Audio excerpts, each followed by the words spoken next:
Hi guys, ನಮಸ್ತೆ, welcome back to my YouTube channel. ಬಂದಿದ್ರಲ್ಲ ಒಂದು 2-3 ದಿನ ಇದ್ದು ಇವತ್ತು ಎಲ್ಲ ಹೊರಟಿದ್ದಾರೆ. ಬೆಳಿಗ್ಗೆ ಸಮಯ 6:30, ಬೇಗ ಹೊರಟ್ರೆ ಬೇಗ ರೀಚ್ ಆಗ್ಬೋದು, ಬಿಸಿಲಾದರೆ ಡ್ರೈವಿಂಗ್ ಮಾಡೋಕ್ಕಾಗಲ್ಲ ಅಂಥೇಳಿ ಬೇಗ ಹೊರಟಿದ್ದಾರೆ. ಎಲ್ಲರಿಗೂ ಬರಬೇಕಾದ್ರೆ ಇರೋ ಖುಷಿ, ಆ ಜೋಶು ಹೋಗುವಾಗ ಯಾರಿಗೂ ಇರಲ್ಲ, ಕಳಿಸ್ಬೇಕಾದ್ರೆ ನಮಗೂ ಇರಲ್ಲ. ಮಾಡ್ಕೊಳ್ಬೇಕಾದ್ರೆ ತುಂಬ ಖುಷಿ ಇರುತ್ತೆ, ಹೋಗ್ಬೇಕಾದ್ರೆ ಬೇಜಾರಾಗ್ತಿರುತ್ತೆ. ಮತ್ತು ಮಣಿಗೂ ಸ್ವಲ್ಪ ಊರಲ್ಲಿ ಕೆಲಸ ಇತ್ತು ಅಂತ ಹೇಳ್ಬಿಟ್ಟು ಮಣಿ ಕೂಡ ಅವ್ರ ಜೊತೆನೇ ಹೋಗ್ತಾ ಇದ್ದಾನೆ. ಪುನರ್ವ ಇನ್ನೂ ಮಲಗಿದ್ದ, ಅವನ್ನ ಎಬ್ಬಿಸ್ಲಿಲ್ಲ. ಹೋಗ್ತಿರೋದನ್ನು ನೋಡಿದ್ರೆ ಅವನು ಅಳ್ತಾನೆ, ಹೋಗಿದ್ರೆ ಇಷ್ಟಪಡಲ್ಲ, ನಾನು ಹೋಗಲ್ಲ ಅಂದರೆ ಬೇಡ ಅಂತಾನೆ. ಸೊ ಅವನ್ನ ಎಬ್ಬಿಸ್ದೆ, ಹಾಗೆ ಸುಮ್ಮನೆ ಮಲಗಿದ್ದವನ್ನೇ ನೋಡಿಕೊಂಡು ಹಾಗೆ ಹೊರಟ್ಬಿಟ್ರು ಎಲ್ಲರೂ.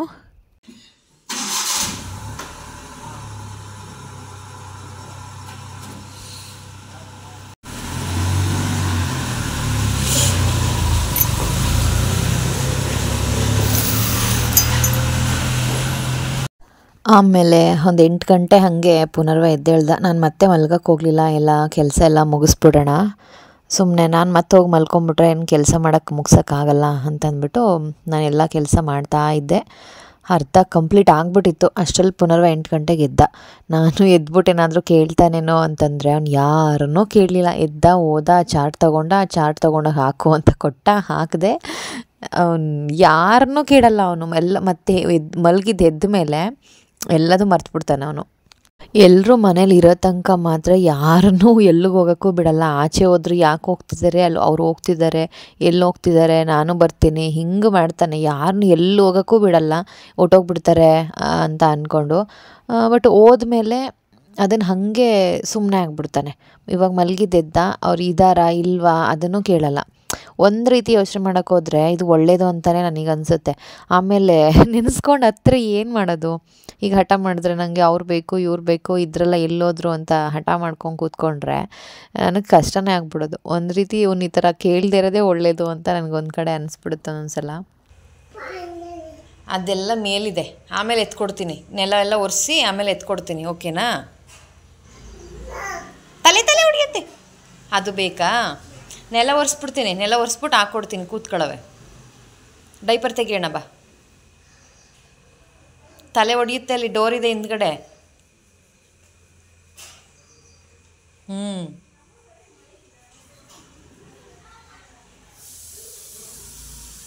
ಡೈಪರ್ ತೆಗಿ.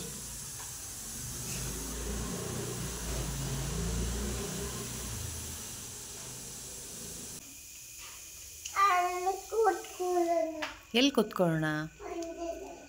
ಪಾಂಡದಲ್ಲಿ ಎಲ್ಲೋಗಿದ್ರು ಎಲ್ಲ? ಇಲ್ಲಿದ್ರಲ್ವ ಎಲ್ಲ ಮನೇಲಿ? ರಾತ್ರಿ ಎಲ್ಲರ ಜೊತೆ ಆಟ ಆಡ್ತಿದ್ದೆ ಅಲ್ವ ನೀನು? ಎಲ್ಲಿಗೋದ್ರು? ಪ್ರಭು ತಾತ ಬಂದಿದ್ರಾ? ಎಲ್ಲೋದ್ರು ಎಲ್ಲರೂ? ಬಾಯಲ್ಲಿ ನಿಕ್ಕರ ಕಣ. ನೋಡ್ದ್ಯಾ ನೀನು? ಕೆಳಗಡೆ ಇಳ್ಕೊಂಡು ಹೊಟ್ಟೋದ್ರ? ನೀನು ಹೋಗ್ಲಿಲ್ಲ ಯಾಕೆ? ನೀನು ಹೋದ್ಯಾ? ಯಾಕೆ ಹೋಗಲಿಲ್ಲ? ಹೋಗಲ್ವಾ? ನೀನೆಲ್ಲ ಇಲ್ಲೇ ಇರ್ತೀಯಾ? ಯಾರ ಜೊತೆ ಇರ್ತೀಯಾ? ಇಷ್ಟೊತ್ತನೂ ಹೊಟ್ಟೋದ್ರು. JCB ಬರ್ತಿದ್ಯಾ? Hi guys, welcome back. ಬೆಳಿಗ್ಗೆ ಅದೊಂದು ಕ್ಲಿಪ್ಪಿಂಗ್ಸ್ ಹಾಕಿದ್ನಲ್ಲ, ಅದು ಬಿಟ್ಟರೆ ನಂಗೆ ಮತ್ತೆ ವಿಡಿಯೋ ಮಾಡ್ಕೊಳ್ಳೋಕ್ಕೆ ಟೈಮ್ ಆಗಲಿಲ್ಲ. ಯಾಕಂದರೆ ಸ್ವಲ್ಪ ಕ್ಲೀನಿಂಗ್ ಮಾಡೋದೆಲ್ಲ ಇತ್ತು. ಪಾಪ ಆಲ್ಮೋಸ್ಟ್ ಎಲ್ಲ ಅವರೇ ಮಾಡಿಬಿಟ್ಟು ಹೊಟ್ಟೋಗಿದ್ರು. ಅಂದರೂ ನನ್ನ ಕೆಲಸ ನನ್ನ ಮನೇಲಿ ನಂದು ಇದ್ದೇ ಇರುತ್ತಲ್ಲ. ಸೊ ಎಲ್ಲ ಎತ್ತಿ ಎಲ್ಲೆಲ್ಲಿ ಇಡಬೇಕು, ಆ ಪ್ಲೇಸ್ಗೆ ಇಟ್ಕೋಬೇಕು ಅಂದರೆ ಅದು ನಾನೇ ಮಾಡ್ಕೋಬೇಕು. ಅವ್ರು ಮಾಡಿ ಹೋದ್ರೂ ಅದು ನನಗೆ ಹುಡ್ಕಾಡ್ಬೇಕನ್ಸುತ್ತೆ. ಹಂಗಾಗಿ ಸೊ ಉಳ್ದಿದ್ದು ನಾನೇ ಮಾಡ್ಕೊತೀನಿ ಅಂತಂದ್ಬಿಟ್ಟು ಉಳ್ದಿದ್ದೆಲ್ಲ ಈಗ ಕೆಲಸ ಮುಗಿಸಿ ಇನ್ನೇನಿಲ್ಲ, ಎಲ್ಲ ಸ್ವಲ್ಪ ಎಲ್ಲೆಲ್ಲಿತ್ತು ಅಲ್ಲಲ್ಲ ಆ ಜಾಗಕ್ಕೆ ಹಾಕಿ ಮನೆಯೆಲ್ಲ ಒಂದು ಕಡೆಯಿಂದ ನೀಟಾಗಿ ಕಸ ಗುಡಿಸಿ ಹಿಂಗೆ ಏನೋ ಸಣ್ಣ ಪುಟ್ಟ ಕೆಲಸಗಳಿತ್ತು, ಅದೆಲ್ಲ ಮಾಡೋ ಅಷ್ಟರಲ್ಲಿ ಟೈಮ್ ಆಗೇ ಹೋಯಿತು. ಟೈಮ್ ಇವಾಗ 1:45 ಆಗಿದೆ. ಈಗ ನಾನು ಮತ್ತೆ ವಿಡಿಯೋನ ಸ್ಟಾರ್ಟ್ ಮಾಡ್ತಾಯಿದ್ದೀನಿ. ಪುನರ್ವನ್ನ ಮಲಗಿಸ್ಬಿಟ್ಟು ನಾನು ನೆಲ ಒಂದು ಒರೆಸ್ಬೇಕಿತ್ತು, ಅದೊಂದು ಕೆಲಸ ಆಗಲಿಲ್ಲ ಇವತ್ತು ಬೆಳಿಗ್ಗೆಯಿಂದ. ನಾನು ನೆಲ ಒರೆಸೋದಕ್ಕೆ ಹೋದರೆ ಸಾಕು, ಬಂದು ಬಕೆಟ್ ಒಳಗಡೆ ಕೈ ಹಾಕ್ಕೊಂಡು ನಿಂತ್ಕೊಂಡ್ಬಿಡೋನು. ಆಮೇಲೆ ಬೇಡ ನೆಲ ಒರೆಸೋ ಕೆಲಸ ಅದನ್ನು ಪಕ್ಕಕ್ಕೆ ಇಟ್ಬಿಟ್ಟು ಇವನದೇ ನೋಡೋಣ ಅಂದ್ಬಿಟ್ಟು ಇವನ ಜೊತೆ ಒಂದಷ್ಟು ಆಟ ಆಡಿಕೊಂಡು ಆಮೇಲೆ ಇವನಿಗೆ ಊಟ ಮಾಡಿಸಿ ಮಲಗಿಸಿದ್ದೀನಿ. ಏನು ವ್ಲಾಗಲ್ಲಿ ಇವತ್ತು ಏನು ವಿಷಯ ಹೇಳೋದಿದೆ ಅಂತಂದರೆ, ನನ್ನ ಸಬ್ಸ್ಕ್ರೈಬರ್ ಒಬ್ಬರು ಒಂದು ಲೋಟಸ್ನ ಅವರೇ ಕೈಯಲ್ಲಿ ಮಾಡಿರೋ ಅಂಥದ್ದಿದು ಅದನ್ನು ಮಾಡಿದ್ದಾರೆ. ಸೊ ಅದನ್ನು ಸೇಲ್ಗೆ ಇಟ್ಟಿದ್ದಾರೆ ಅವರು. ಅವ್ರ ಹತ್ರ ಸೈಜಸ್ ಕೂಡ ಅವೈಲಬಲ್ ಇದೆ. ನಾನು ಅವ್ರದ್ದು ಕಾಂಟ್ಯಾಕ್ಟ್ ನಂಬರ್ನ ಇಲ್ಲಿ ಶೋ ಮಾಡ್ತೀನಿ. ನಿಮಗೆ ಆ ಪ್ರಾಡಕ್ಟ್ ಏನಾದರೂ ಬೇಕು ಅಂದರೆ, ಐಟಮ್ ಬೇಕು ಅಂದರೆ ನೀವು ಡೈರೆಕ್ಟಾಗಿ ಅವ್ರನ್ನೇ ಕಾಂಟ್ಯಾಕ್ಟ್ ಮಾಡಿ ನೀವು ಪ್ರೈಸ್ ಎಷ್ಟು ಏನು ಹೆಂಗೆ ಕೊಡ್ತೀರಾ ಅಂತ ನೀವು ಮಾತಾಡಿಕೊಂಡು ನೀವು ಇಷ್ಟ ಇದ್ದರೆ ನೀವು ಆ ಪ್ರಾಡಕ್ಟ್ನ ಬೈ ಮಾಡ್ಬೋದು. ತುಂಬ ಅಂದರೆ ತುಂಬ ಚೆನ್ನಾಗಿದೆ. ನನಗೆ ನೋಡಿ ಕೂಡಲೇ ಇಷ್ಟ ಆಯಿತು. ಅಟ್ರ್ಯಾಕ್ಟ್ ಮಾಡೋ ಥರ ಇದೆ. ಅದೊಂದು ಲೋಟಸ್ ಇಲ್ಲಿ ಹಾಕಿರ್ತೀನಿ, ಪಿಕ್ಚರು ಹಾಕ್ತೀನಿ. ನೆಕ್ಸ್ಟು ಅದು ವಿಡಿಯೋನೂ ನಾನು ಹಾಕ್ತೀನಿ ಸೈಡಲ್ಲಿ, ನೀವು ನೋಡ್ಕೊಬೋದು. ಈ ಕಡೆ ಹಾಕಿರ್ತೀನಿ ನಾನು ವಿಡಿಯೋನ. ತುಂಬಾ ಚೆನ್ನಾಗಿದೆ. ಸೊ ಇದು ಕೈಯಲ್ಲೇ ಮಾಡಿರೋದ್ರಿಂದ ತುಂಬ ದಿನ ಚೆನ್ನಾಗಿ ಇದು ಬಾಳಿಕೆ ಬರುತ್ತೆ. ಮಿಷಿನಲ್ಲಿ ಹಾಗೆ ಹೀಗೆ ಮಾಡಿದ್ರೆ ಅದಷ್ಟು ಬಾಳಿಕೆ ಬರಲ್ಲ. ಬಟ್ ಇದು ಕೈಯಲ್ಲಿ ಮಾಡಿರೋದ್ರಿಂದ ತುಂಬ ಚೆನ್ನಾಗಿ ಬಾಳಿಕೆ ಬರುತ್ತೆ. ಈ ಥರ ಮನೆಯಲ್ಲಿ ಯಾರು ಮಾಡ್ತಾರೆ ಅಂಥವ್ರಿಗೆ ನಾವು ಸಪೋರ್ಟ್ ಕೊಡಬೇಕಾಗತ್ತೆ. ಯಾಕಂದರೆ ಒಬ್ಬ ಲೇಡೀಸು ಏನೋ ನನ್ನ ಕಾಲ ಮೇಲೆ ನಾನು ನಿಂತ್ಕೊಂಡು ನಾನೇನೋ ಮಾಡಬೇಕು ಅಂತ ಇಲ್ಲಿ ಪಾಪ ಅವರು ಪ್ರಯತ್ನ ಪಡ್ತಾ ಇದ್ದಾರೆ. ಹಾಗಾಗಿ ಅಂಥವರಿಗೆ ನಾವು ಸಪೋರ್ಟ್ನ ಮಾಡಬೇಕು. ಹೆಣ್ಮಕ್ಳಿಗೆ ಸಪೋರ್ಟ್ ಮಾಡದೆ ಇನ್ಯಾರು ಮಾಡ್ತಾರೆ ಅಲ್ವಾ. ಹಾಗಾಗಿ ಓಕೆ ಒಪ್ಕೊಂಡೆ ನಾನು. ಮೇಡಮ್ ಇದು ಮಾಡಿಕೊಡಿ ಅಂತ ಕೇಳ್ಕೊಂಡ್ರು ಪಾಪ. ಓಕೆ ಇಲ್ಲಿ ಆಯಿತು. ಏನೋ ಒಂದು ನಮ್ಮ ಕೈಲಿ ಆಗಿ ಸಹಾಯ, ಅದಕ್ಕೂ ಮೀರಿ ನನಗೆ ಆಗದಿರೋ ನಾವು ಮಾಡೋಕ್ಕಾಗಲ್ಲ. ಸೊ ಆಫ್ಟರ್ ಒಂದು ಸಹಾಯ ಅದೊಂದು ಮಾಡ್ಬೋದಲ್ವ. ಹಾಗಾಗಿ ನಾನು ಒಪ್ಕೊಂಡೆ. ನಿಮಗೆ ಅದು ಪ್ರಾಡಕ್ಟ್ ಬೇಕು ಅಂತ ಅನಿಸಿದ್ರೆ ಅವ್ರ ನಂಬರ್ಗೆ ಕಾಂಟ್ಯಾಕ್ಟ್ ಮಾಡಿಬಿಟ್ಟು ನೀವು ಬೈ ಮಾಡ್ಬೋದು. ಇದು ಒಂದು ಪಾಯಿಂಟ್ ಆಯಿತು. ಆಮೇಲೆ ಇನ್ನೂ ಒಂದು ಪಾಯಿಂಟ್ ಏನಪ್ಪ ಅಂತಂದರೆ, ನನಗೆ ಒಬ್ಬರು ಕಮೆಂಟ್ ಮಾಡಿದರು, ನಿಮ್ಮ ಬೇಬಿಗೆ ನೀವು ಯಾವ್ಯಾವ ಪ್ರಾಡಕ್ಟ್ನ ಯೂಸ್ ಮಾಡ್ತೀರಾ ಅಂತ. ಸೊ ಹೇಳ್ತೀನಿ. ನಾನು ಅವನಿಗೆ ಸ್ಟಾರ್ಟಿಂಗಿಂದನೂ ಕೂಡ ಹಿಮಾಲಯನೇ ನಾನು ಯೂಸ್ ಮಾಡ್ತಾ ಇರೋದು. ಇವಾಗಲೂ ಕೂಡ ನಾನು ಹಿಮಾಲಯನೇ ಯೂಸ್ ಮಾಡ್ತಿರೋದು. ಅವನಿಗೆ ಶಾಂಪೂ ಆಗಿರ್ಬೋದು, ಸೋಪ್ ಆಗಿರ್ಬೋದು, ಬಾಡಿ ಲೋಷನ್ ಆಗಿರ್ಬೋದು, ಫೇಸ್ ಕ್ರೀಮ್ ಆಗಿರ್ಬೋದು, ಪ್ರತಿಯೊಂದು ಕೂಡ ಹಿಮಾಲಯನೇ ಇಲ್ಲಿ ತನಕ ನಾನು ಯೂಸ್ ಮಾಡ್ಕೊಂಬಂದಿದ್ದು. ಬಟ್ ಈಗ ರೀಸೆಂಟಾಗಿ ಒಂದು 2 months ಅಥವಾ 3 months ಆಯಿತು ಅನಿಸುತ್ತೆ, ಸ್ವಲ್ಪ ಚೇಂಜ್ ಮಾಡಿದ್ದೀನಿ. ಏನಂತಂದರೆ ಶಾಂಪೂನ ಮಾಮಾ ಅರ್ಥದ್ದು ಯೂಸ್ ಮಾಡ್ತಾಯಿದ್ದೀನಿ. ಇನ್ ಬಿಟ್ವೀನ್ ಈಗ ನಾನು ಆ್ಯಕ್ಚುಲಿ ನನಗೆ ಶಾಂಪೂ ಯೂಸ್ ಮಾಡ್ತಾ ಇಲ್ಲ. ಬುರುಡೆ ಎಲ್ಲ ಮಾಡಿಸಿದ್ಮೇಲೆ ಶಾಂಪೂ ಯೂಸ್ ಮಾಡೋದು ಬೇಡ, ಶೀಗೆ ಪುಡಿ ಯೂಸ್ ಮಾಡ್ಕೊಂಬಣ್ಣ. ಯಾಕಂದರೆ ಒಂದು ತುಂಬ ಒರಟೊರಟು ಅಂತ ಅನ್ನಿಸ್ತಿತ್ತು ನನಗೆ ಕೂದಲು. ಹಾಗಾಗಿ ಶಾಂಪೂಯಿಂದ ಹಿಂಗೆ ಈ ಥರ ಆಗ್ತಾ ಇರ್ಬೋದು, ಬೇಡ ಶೀಗೆ ಪುಡಿ ಯೂಸ್ ಮಾಡೋಣ ಅಂತಂದ್ಬಿಟ್ಟು ನಾನು ಮನೇಲೇ ಮಾಡ್ಕೊಂಡಿದ್ದೆ. ಶೀಗೆ ಪುಡಿ ಮತ್ತು ಕಡಲೆ ಹಿಟ್ಟು ಎಲ್ಲ ಮಿಕ್ಸ್ ಮಾಡಿ ಅವನಿಗೆ ಅಂತ ಸಪ್ರೇಟ್ ಎತ್ತಿಟ್ಕೊಂಡಿದ್ದೆ. ಅದಲ್ಲೇ ಯೂಸ್ ಮಾಡ್ತಾಯಿದ್ದೆ ಇಲ್ಲಿ ತನಕನೂ. ಅಂದ್ರೂ ಅದೇನು ನನಗೇನೋ ರಿಸಲ್ಟ್ ಕೊಡಲಿಲ್ಲ. ಯಾಕಂದರೆ ಅದು ಬೈ ಬರ್ತ್ ಹೆಂಗೂ ಇರುತ್ತೋ ಹಾಗೆ ಬಂದು ಬರ್ತಿರುತ್ತೆ. ಹಾಗಾಗಿ ಬಿಡೋ, ಶಾಂಪು ಯೂಸ್ ಮಾಡಿದ್ರು ಹಾಗೇ, ಶೀಗೆ ಪುಡಿ ಯೂಸ್ ಮಾಡಿದ್ರು ಹೀಗೇ ಅಂತ ಅಂದ್ಬಿಟ್ಟು ನಾನು ಮತ್ತೆ ತುಂಬ ಎಣ್ಣೆ ಹಚ್ಚಿರ್ತೀನಲ್ಲ ಅಂಥ ದಿನ ಮಾತ್ರ ಶೀಗೆ ಪುಡಿ ಹಚ್ಚಿ ಅವನಿಗೆ ತಲೆ ಸ್ನಾನ ಮಾಡಿಸ್ತೀನಿ. ಇನ್ನು ಬೇರೆ ದಿವಸ ಎಲ್ಲ ಶಾಂಪು ಮಾಮಾ ಅರ್ಥದೇ. ಅವನಿಗೆ ಈಗ ಅರ್ಥದ್ದು ಬೇಬಿ ಶಾಂಪು ಸಿಗುತ್ತಲ್ಲ, ಅದನ್ನು ಈಗ ನಾನು ಅವನಿಗೆ ಯೂಸ್ ಮಾಡ್ತಾಯಿದ್ದೀನಿ. ಆಮೇಲೆ ಇನ್ನೇನು ಸೋಪು, ಈಗ ಅವನಿಗೆ ಟೆಡ್ಡಿ ಬಾರ್ ಯೂಸ್ ಮಾಡ್ತಾಯಿದ್ದೀನಿ. ಯಾಕಂದರೆ ಹಿಮಾಲಯ ಸೋಪು ಮಕ್ಕಳಿಗೆ ಸ್ವಲ್ಪ ಕಣ್ಣು ಉರಿಯುತ್ತೆ. ಈಗ ಯಾರಾದರೂ ವಿಡಿಯೋ ನೋಡ್ತಿದ್ರೆ ನಿಮಗೆ ನ್ಯೂ ಬಾರ್ನ್ ಬೇಬಿ ಇದೆ ಅಥವಾ ಇನ್ನೇನು ಡೆಲಿವರಿ ಆಗೋಂಗಿದೆ ಅಂತಂದರೆ ನೀವು ಟೆಡ್ಡಿ ಬಾರ್ ತೊಗೊಳ್ಳೋದು. ಇದು ನನ್ನ ವೈಯಕ್ತಿಕ ಸಲಹೆ. ಯಾಕಂದ್ರೆ ನಂಗೆ ತುಂಬ ಇಷ್ಟ ಆಯಿತು. ನಾನು ಒಂದು ಸಲ ಯೂಸ್ ಮಾಡಿ ನೋಡಿದೆ. ಅದೊಂಚೂರು ಮಕ್ಕಳಿಗೆ ಕಣ್ಣುರಿ ಆಗೋಲ್ಲ. ಹಿಮಾಲಯ ಮಕ್ಕಳಿಗೆ ಅಂತ ಮಾಡಿದರೂ ಕೂಡ ಅದೊಂದು ಸ್ವಲ್ಪ ಹೋದ್ರೂ ಕಣ್ಣುರಿ ಬರುತ್ತೆ. ನನಗೆ ತುಂಬ ಕಣ್ಣುರಿ ಬಂತದ್ದು ನಾನು ಹಚ್ಕೊಂಡು ನೋಡಿದಾಗ. ಹಂಗಾಗಿ ಸಣ್ಣ ಮಕ್ಕಳಿದ್ರೆ ಅಥವಾ ಈ ಥರ 2 ವರ್ಷ 3 ವರ್ಷದ ಮಕ್ಕಳಿದ್ರೆ ಬೆಟರ್ ಟೆಡ್ಡಿ ಬಾರ್ ಸೋಪು. ನಮ್ಮ ಡಾಕ್ಟ್ರು ಕೂಡ ಅದನ್ನೇ ಸಜೆಸ್ಟ್ ಮಾಡ್ತಾರೆ. ಮತ್ತು ಆ ಸೋಪಿಂದ ಆ್ಯಕ್ಚುಲಿ ಏನು ರ್ಯಾಷಸ್ ಎಲ್ಲ ಆಗೋದು ಹಾಗೆಲ್ಲ ಆಗಲ್ಲ. ನನಗೆ ಮುಂಚೆ ಒಬ್ಬರು ಡಾಕ್ಟ್ರು ಸಜೆಸ್ಟ್ ಮಾಡಿದ್ರು ಅದನ್ನು. ಇವನಿಗೆ ಬೇವ್ರ ಗುಳ್ಳೆಗಳು ಬರ್ತಿತ್ತು. ಸಮ್ಮರ್ ಆಯಿತು ಅಂದರೆ ಅವ್ನಿಗೆ ಇಲ್ಲೆಲ್ಲ ಫುಲ್ಲು ಬೇವ್ರ ಗುಳ್ಳೆಗಳು ಬಂದುಬಿಡುತ್ತೆ. ಆವಾಗ ಹೇಳಿದರು. ಬಟ್ ನಾನು ಅಷ್ಟೊಂದು ಸೀರಿಯಸ್ ತಗೊಳ್ಳಿಲ್ಲ. ಅದು ಸಡನ್ನಾಗಿ ಹೊಟ್ಟೋಯ್ತು. ಆಮೇಲೆ ಒಂದು ಕ್ರೀಮ್ ಕೊಟ್ಟು ಕ್ರೀಮ್ ಹಚ್ತಿದ್ದಂಗೆ ಅದು ಹೊಟ್ಟೋಗ್ಬಿಡ್ತು. ಹಂಗಾಗಿ ನಾನು ಹಿಮಾಲಯ ಸೋಪೇ ಕಂಟಿನ್ಯೂ ಮಾಡ್ಕೊಂಡು ಬಂದೆ. ಬಟ್ ಈಗ ಅವನಿಗೆ ಟೆಡ್ಡಿ ಬಾರ್ ಸೋಪ್ನೇ ಯೂಸ್ ಮಾಡ್ತಾಯಿದ್ದೀನಿ. ಚೆನ್ನಾಗಿದೆ, ತುಂಬ ಚೆನ್ನಾಗಿದೆ. ಅದ್ರ ಸ್ಮೆಲ್ ಹೆಂಗಿದೆ ಗೊತ್ತಾ, ಹಂಗಂದು ಸಖತ್ ಇಷ್ಟ ಅದು ಸ್ಮೆಲ್ಲು. ವಾಶ್ರೂಮ್ಗೆ ನಾವು ಹೋಗಿದ ತಕ್ಷಣವೇ ಅದು ಟೆಡ್ಡಿ ಬಾರ್ ಸೋಪ್ದು ಸ್ಮೆಲ್ ಬರುತ್ತೆ. ನಮಗೆ ಯಾವುದೇ ಓಡೋ ನಿಲ್ಲೋ ಅದು ಇದು ಯಾವುದೇ ಅವಶ್ಯಕತೆಯೇ ಇಲ್ಲ. ಅದೊಂದು ಸೋಪ್ ಇಟ್ಟರೂ ವಾಶ್ರೂಮಲ್ಲಿ ಅದೇ ತುಂಬ ಚೆನ್ನಾಗಿ ಸ್ಮೆಲ್ ಕೊಡುತ್ತೆ. ಸೊ ಈ ಥರ ಇದೆ. ನಾನು ಇಷ್ಟು ಯೂಸ್ ಮಾಡ್ತಾಯಿದ್ದೀನಿ. ನಾನು ತೋರಿಸ್ತೀನಿ ತಡಿ. ನೋಡಿ ಇಲ್ಲಿ ಇಟ್ಟಿದ್ದೀನಿ. ಇದೊಂದು ಬಾಡಿ ಲೋಷನ್ನು, ಒಂದು ಕ್ರೀಮು. ಇದು ಬೇವ್ರಿಗೆ ಅಂತ ಯಾವಾಗಾದರೂ ಒಂದೊಂದು ಸಲ ತುಂಬ ಬೇವ್ರ್ತಿದ್ದ ಸಮ್ಮರಲ್ಲಿ ಇದನ್ನು ಯೂಸ್ ಮಾಡ್ತಿದ್ದೆ, ಬರೀ ಕತ್ತತ್ರ ಮಾತ್ರ ಅಪ್ಲೈ ಮಾಡ್ತಿದ್ದೆ. ಆಮೇಲಿಂದ ಈಗ ಅಪ್ಲೈ ಮಾಡೋದು ಬಿಟ್ಬಿಟ್ಟಿದ್ದೀನಿ. ಅವ್ನಿಗೆ ಅವ್ನು ಪೌಡ್ರ್ ಹಚ್ತಾನೆ ಇರಲಿಲ್ಲ. ಆ್ಯಕ್ಚುಲಿ ನಾನು ಸಣ್ಣ ಮಗುವಿಂದನೂ ನಾನು ಪೌಡ್ರ್ ಹಚ್ಚಿಲ್ಲ.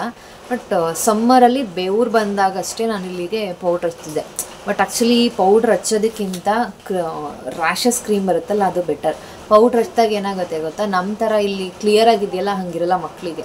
ಹಿಂಗೆ ಅಂಟ್ಕೊಂಡಿರುತ್ತೆ, ಬೊಜ್ಜು ಅಂತೀವಿ, ಹಿಂಗಿರುತ್ತೆ. ಅದೇನಾಗುತ್ತೆ ಅದರ ಮಧ್ಯದಲ್ಲೆಲ್ಲ ಹೋಗಿ ಅದು ಪೌಡ್ರ್ ಕೂತ್ಬಿಡುತ್ತೆ. ಅದು ಬೆವ್ರದಾಗ ಅದು ಇನ್ನಷ್ಟು ರ್ಯಾಷಸ್ ಜಾಸ್ತಿ ಆಗುತ್ತೆ ಹೊರತು ಅದು ಕಮ್ಮಿ ಆಗೋಲ್ಲ. ಸೊ ಹಂಗಾಗಿ ಬೆಟರ್ ಪೌಡ್ರೆಲ್ಲ ಯೂಸ್ ಮಾಡೋದನ್ನು ಬಿಟ್ಬಿಟ್ಟು ರ್ಯಾಷಸ್ ಬಂದರೆ ರ್ಯಾಷಸ್ ಕ್ರೀಮೇ ಸಿಗುತ್ತೆ ಮಕ್ಕಳದು. ಅದು ಡಾಕ್ಟ್ರು ಸಜೆಸ್ಟ್ ಮಾಡ್ತಾರಲ್ಲ ಅದನ್ನು ತೊಗೊಂಡು ಯೂಸ್ ಮಾಡೋದು. ಸೊ ಈ ಥರ ಇದೆ ನಾನು ನನ್ನ ಮಗನಿಗೆ ಯೂಸ್ ಮಾಡ್ತಿರೋ ಅಂಥ ಪ್ರಾಡಕ್ಟ್. ಈಗ ನನಗೂ ನಿದ್ದೆ ಬರ್ತಿದೆ. ನಾನು ಸ್ವಲ್ಪ ಹೊತ್ತು ಮಲಗಿಬಿಡ್ತೀನಿ. ಒಂದು ಅರ್ಧ ಮುಕ್ಕಾಲು ಗಂಟೆ ಮಲಗಿದಿದ್ರೆ ಸರಿ ಹೋಗುತ್ತೆ. ಯಾಕಂದರೆ ಇವರೆಲ್ಲ ಬೆಳಿಗ್ಗೆ ಬೇಗ ಎದ್ಬಿಟ್ಟಿದ್ರಾ 4:30-5 ಗಂಟೆಗೆ. ಹಂಗಾಗಿ ನನಗೂ ಆವಾಗಲೇ ಎಚ್ಚರ ಆಗಿಬಿಡ್ತು. ಇನ್ನು ಮತ್ತೆ ಮಲ್ಕೊಂಡ್ರು ಅದು ನಿದ್ದೆ ಬರಲಿಲ್ಲ. ಪುನಃ 6:30 ಅಷ್ಟೊತ್ತಿಗೆಲ್ಲ ಹೊರಟ್ಬಿಟ್ರು. ಇನ್ನು ಮಲಗಿದ್ರೆ ಕೆಲಸ ಆಗಲ್ಲ ಅಂತಂದ್ಬಿಟ್ಟು ನನಗೆ ಎದ್ದೇಳೋ ತನಕ ಒಂದು 8 ಗಂಟೆಗೆ ಎದ್ಬಿಟ್ಟೆ ಅವನು. ಅಷ್ಟೊತ್ತು ತನಕ ಎಷ್ಟು ಕೆಲಸ ಆಗುತ್ತೋ ಅಷ್ಟು ಮಾಡಿಬಿಡೋಣ ಅಂತ ಬಟ್ಟೆ ವಾಶ್ ಮಾಡಿ ಅದೆಲ್ಲ ಒಣಗಿಸಿ ಒಣಗಕ್ಕೆ ಹಾಕಿ, ಮಳೆ ಬೇರೆ ಬೇಜಾರಾಗೋಗಿದೆ, ಬಟ್ಟೆಗಳು ಒಣಗ್ತಾ ಇಲ್ಲ, ಹಂಗಾಗಿದೆ. ಇಷ್ಟು ಕೆಲಸ ಮಾಡಿ ಬಿಟ್ಟಿದ್ದೀನಿ. ಪುನರ್ವ ಇಲ್ಲೇ ಮಲ್ಕೊಂಡಿದ್ದಾನೆ. ಒಂಚೂರು ವಾಯ್ಸ್ನ ಹಿಂಗೆ ರೈಸ್ ಮಾಡಿದ್ರೆ ಒಂಚೂರು ಅಲ್ಗಾಡ್ತಾ ಇದ್ದಾನೆ. ಓಕೆ ಗಾಯ್ಸ್, ಬನ್ನಿ ನನ್ನ ವ್ಲಾಗ್ನ ನಾನು ಕಂಟಿನ್ಯೂ ಮಾಡ್ತೀನಿ. ಹೆಂಗಿರುತ್ತೆ ನೋಡೋಣ. ನಾನು ವರ್ಕ್ ಫ್ರಮ್ ಹೋಮ್ ವ್ಲಾಗ್ ಹಾಕಿದ್ರೆ ಆ ಥರ ವ್ಯೂಸ್ ಬರುತ್ತೆ. ಡೈಲಿ ವ್ಲಾಗ್ ಹಾಕಿದ್ರೆ ವ್ಯೂಸೇ ಬರಲ್ಲ. ಕಾರಣನೇ ಗೊತ್ತಾಗ್ತಿಲ್ಲ ನನಗೆ. ಎಲ್ಲಿ ಮಿಸ್ ಹೊಡಿತಾ ಇದೆ, ಎಲ್ಲಿ ಮಿಸ್ ಮಾಡ್ತಾ ಇದ್ದೀನಿ ನಾನು. ತಮ್ನೇಲ್ ಹಾಕೋದ್ರಲ್ಲಿ ಮಿಸ್ ಮಾಡ್ತಿದ್ದೀನಾ ಅಥವಾ ಕಂಟೆಂಟ್ ಕೊಡೋದ್ರಲ್ಲಿ ಮಿಸ್ ಮಾಡ್ತಿದ್ದೀನಾ, ಎಲ್ಲಿ ಅಂತಲೇ ನಂಗೆ ಗೊತ್ತಾಗ್ತಿಲ್ಲ. ಆ ವಿಡಿಯೋಗೆ ಮಾತ್ರ ತುಂಬ ವ್ಯೂಸ್ ಬಂದುಬಿಟ್ಟಿದೆ. ನನಗೆ ಆಶ್ಚರ್ಯ ಅಷ್ಟೊಂದು ವ್ಯೂಸ್ ಬಂದಿರೋದು. ಬಟ್ ಈ ಥರ ಡೈಲಿ ವ್ಲಾಗ್ ಹಾಕಿದಾಗಂತೂ ಅಷ್ಟಕ್ಕಷ್ಟೇ. ಅದರಲ್ಲೂ ಇವಾಗಂತೂ ತುಂಬಾ ಕಮ್ಮಿನೇ ಆಗಿಬಿಟ್ಟಿದೆ. ಇರಲಿ, ಪ್ರಯತ್ನ ಮಾಡ್ತಾ ಇರಬೇಕು. ಆಗೋದು ಬಿಡೋದು ಮುಂದೇನಾಗುತ್ತೋ ಅದಕ್ಕೆ ಬಿಟ್ಟಿದ್ದು. ಆ ಥರ ಯಾರಾದರೂ ಯೂಟ್ಯೂಬರ್ ನೋಡ್ತಿದ್ರೆ ನನ್ನ ವಿಡಿಯೋನ ಸ್ಟಾರ್ಟಿಂಗ್ ನಿಮಗೆ ಒಂದು 50-100 ಇಷ್ಟೇ ಬರ್ತಿದೆ ಅಂತಂದ್ರೂ ನೀವು ಯಾವುದೇ ಕಾರಣಕ್ಕೂ ಕುಗ್ಬೇಡಿ. ಮಾಡಿ ಮಾಡ್ತಾನೆ ಇರಿ. ಒಂದಲ್ಲ ಒಂದಿನ ಬಂದೇ ಬರುತ್ತೆ. ಈಗ ನನಗೆ ಯೂಟ್ಯೂಬಿಂದ ಅಮೌಂಟ್ ಆ್ಯಕ್ಚುಲಿ ಬರ್ತಾಯಿದೆ. ಬಟ್ ನಾನು ಯಾವತ್ತು ಅಂದರೆ ಒಂದ್ಸಲ ಇನ್ನೂ ತೊಗೊಂಡಿಲ್ಲ. ಬಟ್ ಅಮೌಂಟ್ ಬರ್ತಾಯಿದೆ. $100 ಕಂಪ್ಲೀಟ್ ಆಗಬೇಕು ನಾವು ಅಮೌಂಟ್ನ ವಿತ್ಡ್ರಾ ಮಾಡಬೇಕು ಅಂತಂದರೆ. ಅದಿನ್ನೂ ಆಗಿಲ್ಲ. ತುಂಬ ಹತ್ತಿರದಲ್ಲಿದ್ದೀನಿ $100ಗೆ. ತುಂಬ ಹತ್ತಿರದಲ್ಲಿದ್ದೀನಿ. ಆದಷ್ಟು ಬೇಗ $100 ಆಗಿದ ತಕ್ಷಣ ಅದನ್ನು ನಿಮ್ಮ ಹತ್ರ ಶೇರ್ ಮಾಡ್ಕೊತೀನಿ ಅಂತ. ಅದಕ್ಕಿಂತ ಖುಷಿ ವಿಷಯ ಇನ್ಯಾವುದಿದೆ ಅಲ್ವಾ. ಯಾಕಂದರೆ ಅದು ನೀವು ನೋಡಿದ್ರಿಂದಾನೆ, ನಿಮ್ಮ ವ್ಯೂಸಿಂದಾನೆ ಅಲ್ವಾ ಅದು ಬಂದಿದ್ದು. ಹಾಗಾಗಿ ಶೇರ್ ಮಾಡಿಕೊಳ್ಳೇಬೇಕು ಅದನ್ನು. ಸೊ ಆ ಅಮೌಂಟಲ್ಲಿ ಏನು ಮಾಡೋದು ಅದನ್ನು ನಾನು ಯೋಚನೆ ಮಾಡ್ತಾಯಿದ್ದೀನಿ. ಅದನ್ನು ನಿಮ್ಮ ಜೊತೆ ಶೇರ್ ಮಾಡ್ಕೊತೀನಿ. ಬನ್ನಿ ನೆಕ್ಸ್ಟ್ ವಿಡಿಯೋ ಹೆಂಗಿರುತ್ತೆ ಏನಿರುತ್ತೆ ವಿಡಿಯೋದಲ್ಲಿ ನೋಡೋಣ. ಅವನಿಗೀಗ ಡೈಪರ್ ಹಾಕಿಲ್ಲ, ಹಾಕಬೇಕು. ವಿಡಿಯೋ ಮಾಡಿಬಿಟ್ಟು ಆಮೇಲೆ ಹಾಕೋಣ ಅಂತ ಈಗ ಹಾಗೆ ಮಲಗಿಸಿದ್ದೀನಿ. ಪಾಪ ಅವನಿಗೆ ಬೆಳಿಗ್ಗೆಯಿಂದ ಸ್ನಾನನೂ ಮಾಡ್ಸೋಕ್ಕಾಗಿಲ್ಲ. ಒಂಚೂರು ಬಿಸಿಲು ಬರಲಿ, ಚಳಿ ಹೆಂಗೆ ಮಾಡಿಸೋದು ಅಂತಂದ್ಬಿಟ್ಟು ಅವನಿಗೆ ಸ್ನಾನನೂ ಮಾಡಿಸಿಲ್ಲ. ಎದ್ದ ಮೇಲೆ ನೀರಿಟ್ಟು ಆಮೇಲೆ ಸ್ನಾನ ಮಾಡಿಸ್ಬೇಕು. ಅವನಿಗೆ ಆರಾಮಾಗಿ ನಿದ್ದೆ ಹೊಡಿತಾ ಮಲಗಿರ್ತಾನೆ. ನೆಲ ಒರೆಸೋಣ ಅಂತ ಬಕೆಟು ಇಟ್ಟಿದ್ದೀನಿ. ಕೆಳಗಡೆ ಇರೋದೆಲ್ಲ ತೆಗೆದು ಮೇಲ್ಗಡೆ ಹಾಕಿ ಎಲ್ಲ ಮಾಡಿದ್ದೀನಿ. ಬಟ್ ನೆಲ ಮಾತ್ರ ಒರೆಸೋಕ್ಕಾಗಿಲ್ಲ ಇನ್ನು.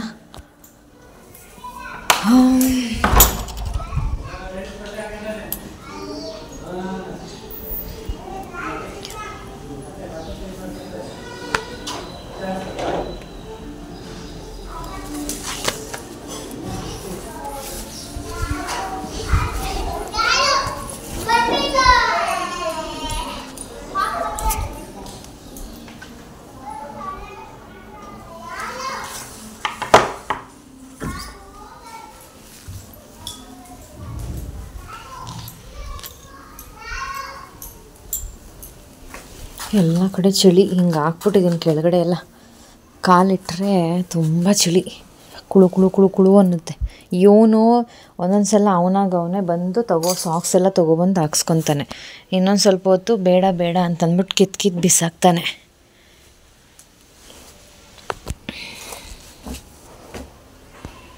ನನಗೆ ಇವತ್ತು ಮೀಶೋಯಿಂದ ಒಂದು OTP ಬಂತು. ನಾನು ಮೀಶೋಯಿಂದ ನಾನೇನು ಬುಕ್ ಮಾಡೇ ಇಲ್ವಲ್ಲ, ಏನು ಬಂದಿರೋದು, ಯಾರು ಕಳಿಸಿರೋದು ಅಂತ ಏನೋ ಅಂದ್ಕೊಂಡು ತಲೆ ಕೆಡಿಸ್ಕೊತಿದ್ದೆ. ಆಮೇಲೆ ಬಿಡು, ಏನೋ ಮಿಸ್ಸಾಗಿ ಬಂದಿರಬೇಕು, ಯಾರಿಗೋ ಬರೋ OTP ನಂಗೆ ಬಂದಿರಬೇಕು ಅಂತ ಮನೆ ಮುಂದೆ ಬಂದು ಫೋನ್ ಮಾಡ್ತಾಯಿದ್ದಾರೆ. ಬಟ್ ನಾನು ಬುಕ್ ಮಾಡೇ ಇಲ್ಲ. ಯಾರು ಕಳಿಸಿದ್ದು ಏನು, ಫುಲ್ಲು ತಲೆ ಕೆಟ್ಟೋಯ್ತು ನನಗೆ. ಆಮೇಲೆ ನನಗೆ ಫ್ಲ್ಯಾಶ್ ಆಯಿತು, ಸೊ ಯಾರು ಕಳಿಸಿದ್ದು ಅಂತ. ಸೊ ಇದನ್ನು ಹಾಗೆ ಹೈಡಾಗಿಟ್ಟಿರ್ತೀನಿ, ನೆಕ್ಸ್ಟ್ ವೀಡಿಯೋದಲ್ಲಿ ಹೇಳ್ತೀನಿ ಯಾರು ಕಳಿಸಿದ್ದು, ಯಾಕೆ ಕಳಿಸಿದ್ದಾರೆ ನನಗೆ ಇದನ್ನು, ಮತ್ತು ಇದರಲ್ಲಿ ಏನಿದೆ ಇದಿಷ್ಟು ನಾನು ನೆಕ್ಸ್ಟ್ ವೀಡಿಯೋದಲ್ಲಿ ಹೇಳ್ತೀನಿ ನಿಮಗೆ. ಆ್ಯಂಡ್ ಪುನರ್ವಂಗೆ ಮಧ್ಯಾಹ್ನ ಊಟಕ್ಕೆ ಇವತ್ತು ಬನಾನಾ ಪ್ಯಾನ್ ಕೇಕನ್ನು ಮಾಡ್ತಾಯಿದ್ದೀನಿ. ಇದು ನಾನು ಫಸ್ಟು ಒಂದು ಪಚ್ಚಬಾಳೆಹಣ್ಣು ತೊಗೊಂಡಿದ್ದೀನಿ, ಹೆಂಗೆ ಮಾಡಬೇಕು ಅಂತ ತೋರಿಸ್ತೀನಿ. ಇದನ್ನು 8 ತಿಂಗಳು ಕಂಪ್ಲೀಟ್ ಆಗಿರೋ ಮಕ್ಕಳಿಂದನೂ ಇದನ್ನು ಕೊಡ್ಬೋದು. 3 ವರ್ಷ 4 ವರ್ಷದ ಮಕ್ಕಳ ತನಕನೂ ಕೊಡ್ಬೋದು ಅವ್ರು ತಿಂದರೆ. ಸೊ ಚೆನ್ನಾಗಿರುತ್ತೆ, ಇಷ್ಟಪಡ್ತಾರೆ ಮಕ್ಕಳು. ಫಸ್ಟ್ ನಾನು ಇದಕ್ಕೆ ಒಂದು ಪಚ್ಚಬಾಳೆಹಣ್ಣು ತೊಗೊಂಡು ಅದನ್ನು ಮ್ಯಾಶ್ ಮಾಡ್ಕೊಂಡಿದ್ದೀನಿ. ಆಮೇಲೆ ಸ್ವಲ್ಪ ಒಂದು 3 ಸ್ಪೂನಷ್ಟು ಹಾಲು ಮತ್ತು ಒಂದು 2.5 ಸ್ಪೂನಷ್ಟು ಗೋಧಿ ಹಿಟ್ಟು ಮತ್ತು ಒಂದು ಅರ್ಧ ಟೀ ಸ್ಪೂನಷ್ಟು ಬೆಲ್ಲ, ಇದಿಷ್ಟು ನಾನು ಸೇರಿಸ್ಕೊಂಡಿದ್ದೀನಿ. ಕೆಲವ್ರಿಗೆ ಏನಂದರೆ ಪಚ್ಚಬಾಳೆಹಣ್ಣು ಕೊಡೋದು ಮಕ್ಕಳಿಗೆ ಅಂದರೆ ಸ್ವಲ್ಪ ಹೆದರ್ತಾರೆ, ಇಷ್ಟಪಡಲ್ಲ. ಅಂಥವ್ರು ಬೇಕಿದ್ದರೆ ಮಾಮೂಲಿ ಏಲಕ್ಕಿ ಹಣ್ಣನ್ನೇ ಮ್ಯಾಶ್ ಮಾಡಿ ಆ ಥರ ಮಾಡ್ಕೊಬೋದು. ಸ್ವಲ್ಪ ಒಂದು ಪುಟ್ಟದಾಗಿ ಒಂದು 3-4 ಬೇಕು ಅಂದರೆ ನೀವು ಜಸ್ಟ್ ಒಂದು ಬಾಳೆಹಣ್ಣು ಮತ್ತು ಒಂದು ಅಥವಾ 1.5 ಟೀ ಸ್ಪೂನಷ್ಟು ಗೋಧಿ ಹಿಟ್ಟು ಇಷ್ಟು ಹಾಕ್ಕೊಂಡ್ರೆ ಸಾಕಾಗುತ್ತೆ. ನಾನಿಲ್ಲಿ 2.5 ಸ್ಪೂನಷ್ಟು ಹಾಕ್ಕೊಂಡಿದ್ದೀನಿ ಗೋಧಿ ಹಿಟ್ಟನ್ನ. ಅದನ್ನು ಈ ಥರ ಚಿಕ್ಕದಾಗಿ ಹಾಕ್ಕೊಟ್ರೆ ಮಕ್ಕಳಿಗೋದು ತಿನ್ನೋದಕ್ಕೆ ತುಂಬ ಇಷ್ಟ ಆಗುತ್ತೆ. ಸುಮ್ಮನೆ ನಾರ್ಮಲಾಗಿ ನಾವು ದೊಡ್ಡದಾಗಿ ಹಾಕ್ಕೊಟ್ರೆ ಅದು ಮಕ್ಕಳಿಗೆ ಅದು ಏನೂ ಅನಿಸಲ್ಲ. ಸೊ ಈ ಥರ ಪುಟ್ಟದಾಗಿ ದೋಸೆಗಳನ್ನ ಹಾಕ್ಕೊಟ್ರೆ ಮಕ್ಕಳಿಗೂ ಇಷ್ಟ ಆಗುತ್ತೆ. 1 ವರ್ಷದ ಒಳಗಿನ ಮಕ್ಕಳಿಗೇನಾದರೂ ಮಾಡ್ತಾಯಿದ್ರೆ ನಾನು ಬೆಲ್ಲ ಹಾಕಿದ್ದೀನಲ್ಲ ಅದನ್ನು ಸ್ಕಿಪ್ ಮಾಡ್ಕೊಳ್ಳಿ. ಬೆಲ್ಲದ ಅವಶ್ಯಕತೆ ಇಲ್ಲ, ಅಂದರೆ ಸ್ವೀಟ್ ಅವಶ್ಯಕತೆ ಇಲ್ಲ 1 ವರ್ಷದ ಒಳಗಿನ ಮಕ್ಕಳಿಗೆ. ಬಾಳೆಹಣ್ಣಲ್ಲೇ ಆಲ್ಮೋಸ್ಟ್ ಸ್ವೀಟ್ ಇರೋದ್ರಿಂದ ಅದೇನು ಬೇಕಾಗಲ್ಲ. 1 ವರ್ಷದ ಮೇಲಿನ ಮಕ್ಕಳಿಗೆ ಮಾಡ್ತಾಯಿದ್ರೆ ಬೆಲ್ಲ ಹಾಕ್ಕೋಬೋದು, ಚೆನ್ನಾಗಿರುತ್ತೆ ತಿನ್ನೋದಕ್ಕೆ. ಸ್ವೀಟಾಗಿದ್ದಾಗ ಮಕ್ಕಳಿಗೂ ಅದು ಇಷ್ಟನೂ ಆಗುತ್ತೆ. ಹಾಗಾಗಿ ಇವನು ಸ್ವೀಟ್ ಸ್ವಲ್ಪ ಇಷ್ಟಪಟ್ಟು ತಿಂತಾನೆ. ಹಾಗಾಗಿ ನನಗೆ ಚೂರಷ್ಟು ಬೆಲ್ಲನೂ ಮಿಕ್ಸ್ ಮಾಡಿಕೊಂಡು ಈ ಥರ ಹಾಕಿದ್ದೀನಿ. ಸಿಮ್ಮಲ್ಲಿ ಇಟ್ಕೊಂಡು ಮಾಡಿದ್ರೆ ಬೆಟರ್. ನಾನು ಸ್ವಲ್ಪ ಹುರಿ ಜಾಸ್ತಿ ಕೊಟ್ಬಿಟ್ಟಿದ್ದೆ, ಹಾಗಾಗಿ ಈ ಥರ ಆಗಿಬಿಟ್ಟಿದೆ. ತುಂಬ ಹುರಿ ಕಮ್ಮಿ ಹಾಕ್ಕೊಂಡು ನಿಧಾನಕ್ಕೆ ಬೆಂದರೆ ಅದು ಚೆನ್ನಾಗಿರುತ್ತೆ ಟೇಸ್ಟು. ಇವಾಗ ನಾನು ಇದಕ್ಕೆ ಗೋಧಿ ಹಿಟ್ಟು ಹಾಕಿದ್ದೀನಿ. ಅದೇ ಥರ ರಾಗಿ ಹಿಟ್ಟಲ್ಲೂ ಕೂಡ ಬನಾನಾ ಪ್ಯಾನ್ ಕೇಕ್ನ ಮಾಡ್ಕೊಬೋದು, ಚೆನ್ನಾಗಿರುತ್ತೆ ತಿನ್ನೋದಕ್ಕೆ. ಇವಾಗ ರಾಗಿನೂ ಬೇಕು, ಗೋಧಿನೂ ಬೇಕು, ಎಲ್ಲ ಥರದ್ದು ಮಕ್ಳಿಗೆ ಸೇರಬೇಕಲ್ವ. ಬರೀ ಗೋಧಿಲೇ ಮಾಡಿಕೊಡೋ ಬದಲಿಗೆ ಸ್ವಲ್ಪ ರಾಗಿನೂ ಮಾಡಿಕೊಟ್ರೆ ಚೆನ್ನಾಗಿರುತ್ತೆ. ಸೊ ಪುನರ್ವ ಇಷ್ಟಪಟ್ಟು ತಿಂತಾನೆ. ಹಾಗಾಗಿ ಮತ್ತು ಉಳ್ದಿತ್ತಲ್ಲ ಅದಷ್ಟು ಈ ಥರದ್ದು ನನಗೆ ಅಂದ್ಬಿಟ್ಟು ನೀನು ವೇಸ್ಟ್ ಆಗುತ್ತಲ್ಲ ಅಂತ ದೊಡ್ಡದಾಗಿ ಒಂದು ದೋಸೆ ಹಾಕ್ಕೊಂಡು ಅದನ್ನು ನಾನು ಇಟ್ಕೊತೀನಿ. ತಿನ್ನಕ್ಕೆ ರೆಡಿ ಇದೆ ಇವಾಗ ನೀನು. ಅದೇನದು? ಯಾವ ಪ್ಯಾನ್ ಕೇಕು? ಏಸ್ ಗಿವ್ ಮಿ ಹೈ-ಫೈ. ರೆಡಿನಾ ತಿನ್ನಕ್ಕೆ ನೀನು? ಎಷ್ಟು ತಿಂತೀಯ? ಬಿಸಿ ಆಗುತ್ತೆ, ಅದಕ್ಕೆ ಆ ಕಡೆ ಕೂತ್ಕೋಬೇಕು. ಎಷ್ಟು ತಿಂತೀಯ ಪ್ಯಾನ್ ಕೇಕ್ನ? ಡೇಟ್ಸ್ ಆಮೇಲೆ ತಿನ್ಬೇಕೀಗ, ಊಟ ತಿನ್ಬೇಕೀಗ, ಬಿಸಿ ಇದೆ. ಓಕೆ ಗಾಯ್ಸ್, ಈ ವ್ಲಾಗ್ನ ನಾನು ಇಲ್ಲಿಗೆ ಏನು ಮಾಡ್ತಾಯಿದ್ದೀನಿ. ವಿಡಿಯೋ ಇಷ್ಟ ಆದರೆ ಲೈಕ್, ಶೇರ್ ಆ್ಯಂಡ್ ಕಮೆಂಟ್ ಮಾಡೋದನ್ನು ಮರಿಬೇಡಿ. Thanks for watching.